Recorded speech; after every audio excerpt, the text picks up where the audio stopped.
안녕하세요. 경자입니다. 오늘은 연금저축이나 IRP 계좌에서 어떤 종목을 투자를 해야 될지 고민하고 계시는 분들을 위한 영상입니다. 10년 이상 장기 투자를 하기에 적합한 종목을 3개를 뽑아보았는데요.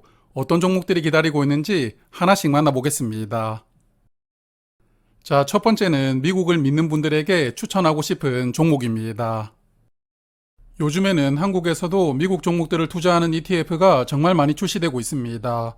그만큼 투자하는 분들이 선호하기 때문에 상품이 점점 늘어난다고 볼 수가 있는데요. 미국에 투자를 한다면 대표적인 종목은 S&P 500 지수를 패시브로 추종하는 종목이 있습니다. 화면은 S&P 500 지수가 탄생하고 지금까지 주가 흐름을 보여주는 차트인데요. 약 40년 동안 2800%가 상승했으니까요. 굳이 왜 우리가 미국에 투자를 해야 되는지 구구절절하게 말씀드리지 않더라도 이 차트만 보신다면 이해가 되신다고 생각합니다. 미국 주식시장은 나스닥이라든지 다우존스 등 몇 개 시장으로 구분이 되지만 이런 시장을 모두 합쳐서 한가닥하는 종목들만 500개를 모아둔 지수가 있습니다. 바로 S&P 500 지수인데요. 마이크로소프트, 애플, 아마존 등 이런 500개 종목의 시가총액을 모두 합쳐보면 미국 주식시장 시가총액의 80%를 차지하니까요. 사실 S&P 500 지수가 곧 미국 시장이라고 볼 수 있는 수준입니다. 자, 그래서 이렇게 미국을 대표하는 지수를 그대로 추종하는 종목을 소개해 드릴 텐데요. 먼저 솔미국 S&P 500이라는 종목이 있습니다. 이 종목은 매달 분배금을 지급하는 월배당 종목입니다. 분배금이 많지는 않지만 작년 한 해 동안 매달 평균 13원을 분배를 하였는데요. 그래서 1년 동안 분배금으로 총 159원을 지급하였고 현주가 기준으로 분배율은 1.2%입니다. 그래서 이렇게 매달 받는 분배금으로 이 종목에 재투자를 해도 되고 다른 종목에 투자를 하거나 혹은 나중에 연금을 받으신다면 인출해서 생활비로 활용할 수 있다는 장점이 있습니다.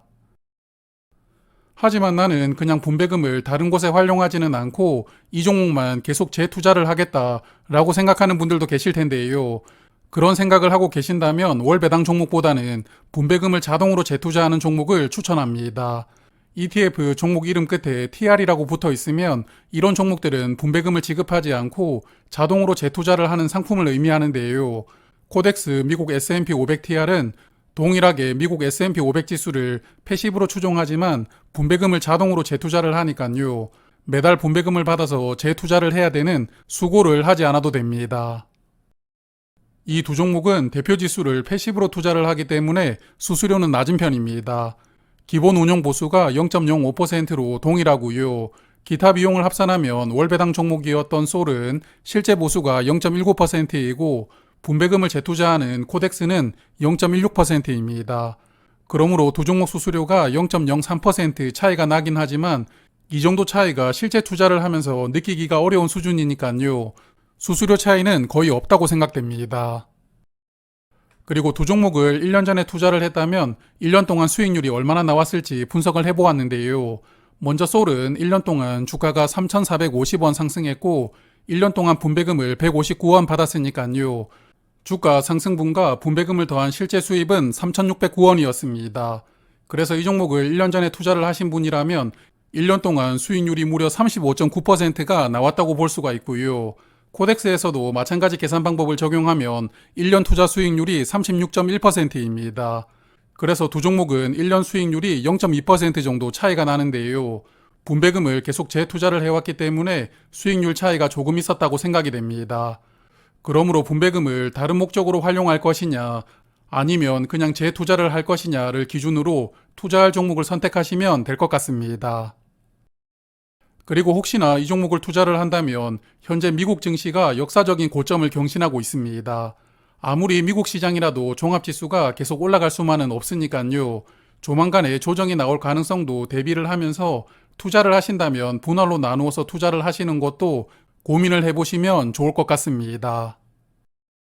자, 그러면 두 번째인데요. 두 번째는 일정 수준의 배당금도 받으면서 주가가 꾸준하게 상승하는 배당 성장주입니다. 구독자분들은 잘 아시는 종목일 텐데 바로 SCHD 슈드라고 부르는 ETF입니다. 슈드는 2012년에 상장을 하고 배당금이 연평균 12%씩 꾸준하게 늘어나는 엄청난 성장성을 보여주는 종목이었습니다. 그리고 주가도 상장 후 지금까지 200% 정도 상승을 했으니까요. 약 10년 동안 주가는 3배 정도 상승했다고 볼 수가 있겠습니다. 슈드는 매년 100종목을 선정해서 투자를 하는 ETF인데요. 매년 3월에 리밸런싱을 하면서 종목 교체도 하고 투자 비중도 조절하는데요. 일단은 100개 종목을 선택하는 기준이 정말 깐깐한데 5년간의 배당 성장률을 기반으로 재무 상태를 고려해서 투자하는 종목을 100개를 선정합니다. 그래서 이런 기준으로 선정을 하다 보니까 매년 배당금이 늘어날 수가 있었던 것인데요. 슈드를 미국 시장에서 직접 투자하는 분들이 늘어나면서 한국에서도 이 종목과 동일한 지수를 추종하는 상품들이 작년에 여러 개 상장했습니다. 그 중에서도 슈드와 거의 비슷한 구조를 가지고 있는 종목은 미국 배당 다우존스라는 이름을 가지고 있는 세 종목이 있습니다. 세 종목의 운용사는 미래에셋 타이거, 신한자산운용의 솔, 그리고 한국투자자산운용의 에이스가 있는데요. 그래서 이 세 종목 중에 아무 종목이나 하나를 선택하셔도 괜찮겠지만 그래도 조금 더 나은 성과를 보여주는 종목이 있으니까 이제는 그 종목을 한번 찾아보겠습니다. 먼저 수수료부터 체크를 할 텐데요. 세 종목은 기본 수수료가 0.01%로 동일합니다. 하지만 기타 비용을 합산하면 타이거는 0.11%이고요. 에이스가 0.21%, 솔은 0.25%입니다. 그러므로 타이거가 나머지 두 종목보다 수수료가 낮은 편이니까요. 일단 수수료는 타이거가 조금 더 유리하다고 볼 수가 있습니다. 자, 다음은 분배율입니다. 작년에 지급을 했었던 분배금을 매달 평균해보면 솔은 28원, 타이거는 34원, 그리고 에이스는 33원을 지급했는데요.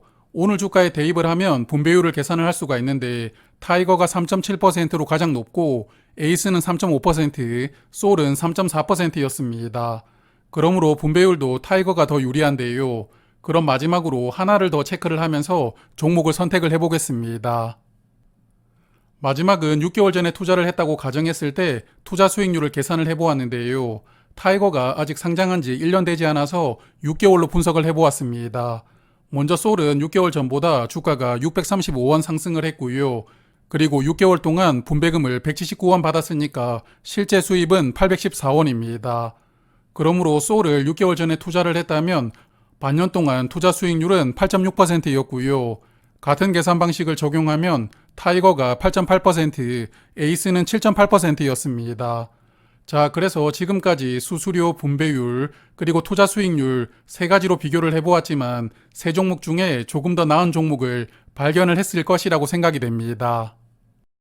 네, 그렇습니다. 타이거 미국 배당 다우존스가 세 종목 중에서 조금 더 나은 성과를 보여주고 있는데요. 그래서 현 시점에서 미국 배당 다우존스를 투자를 한다면 타이거를 선택하는 게 더 유리합니다. 다만 수수료나 투자 수익률 같은 부분은 시간이 지나면 조금씩 달라질 수도 있다는 점을 참고하셨으면 좋겠습니다. 자, 이제 마지막입니다. 나는 주가 상승보다는 안정적인 배당금을 받고 싶은 분들에게 추천을 드리고 싶은 종목입니다. 바로 국내 인프라 개발에 투자를 하는 펀드 맥쿼리 인프라인데요. 이 종목도 배당주를 투자하는 분들에게는 너무나도 유명한 종목입니다. 맥쿼리 인프라는 고속도로나 다리 등을 건설할 때 투자금을 지원하고요. 지원의 대가로 통행료를 받는 사업을 하는 종목입니다. 현재는 인천대교를 포함해서 15개 인프라에 투자를 하고 있고요. 그리고 최근에는 도시가스 회사 3개를 인수하면서 사업을 확장하고 있습니다. 자, 그리고 제가 맥쿼리 인프라를 추천드리는 이유는 화면을 보시면 이해가 되실 텐데요. 2017년부터 2023년까지 배당금을 쭉 정리를 해보았는데 17년부터 작년까지 배당금이 매년 늘어났습니다. 17년도는 540원이었던 배당금이 2023년에는 775원으로 늘어났는데요. 물론 앞으로도 배당금이 매년 늘어난다는 보장은 없지만 그래도 국내 상장되어 있는 종목 중에서는 배당금이 이렇게 꾸준하게 늘어나는 종목이 거의 없거든요. 그러므로 대표 배당 성장주라고 말해도 손색이 없다고 생각이 되기 때문에 오늘 이 종목을 소개를 드립니다. 다만 아쉬운 점이 하나가 있는데 맥쿼리 인프라는 IRP 계좌에서는 투자를 할 수가 있지만 연금저축 계좌에서는 아직 투자가 불가능합니다. 그래서 혹시 연금저축 계좌만 보유를 하고 계신다면 IRP 계좌를 추가로 만들 수 있으니까요. 투자하실 분들은 참고하시길 바랍니다. 맥쿼리 인프라는 1년에 2번 배당합니다. 6월과 12월 기준으로 배당을 하고요. 배당금은 8월, 그리고 다음해 2월에 지급됩니다. 그래서 작년 12월 기준의 배당금은 올해 2월에 받을 수가 있습니다. 작년 하반기 배당금은 390원이 지급되는데요. 그래서 하반기 배당 수익률은 3.2%이고 23년 총 배당금이었던 775원 기준으로 연간 배당 수익률은 6.3%입니다. 맥쿼리 인프라는 배당 수익률이 은행 이자와 비교가 되는 종목입니다. 2022년부터 금리가 급격하게 높아질 때 저축은행 예금금리가 6%까지 올라갔었는데요. 예금자 보호도 되는데 예금금리를 6% 준다면 굳이 맥쿼리에 투자를 할 필요가 없었겠죠.